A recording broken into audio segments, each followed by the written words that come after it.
Dear friends, అవతల వాళ్ళు మీ గురించి చెప్పే అభిప్రాయాలకి అవసరానికి మించి విలువనిచ్చి మిమ్మల్ని మీరు డిస్టర్బ్ చేసుకోకండి. అందరూ మన గురించి అభిప్రాయాలు చెప్తూ ఉంటారు. అది వాళ్ళ అభిప్రాయాలు, మనవి కాదు. వాళ్ళ బుర్రలో తెలుసో తెలియకో ఉన్న కొన్ని జ్ఞానాలు లేదా అజ్ఞానాలను బట్టి వాళ్ళు కొన్ని అభిప్రాయాలకు ఫిక్స్ అవుతూ ఉంటారు.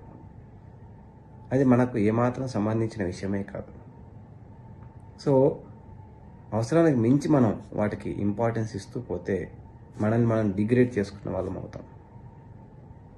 మన గురించి మనకు తెలుసు, మన గురించి మనకే ఎక్కువ తెలుసు ఇతరుల కంటే కూడా. కాబట్టి ఓవర్గా ఇతరుల అభిప్రాయాలకు విలువనిచ్చి టెన్షన్ పడే అవసరం లేదు. ఆనందంగా జీవిద్దాం, ఆత్మవిశ్వాసంతో జీవిద్దాం. Thank you very much.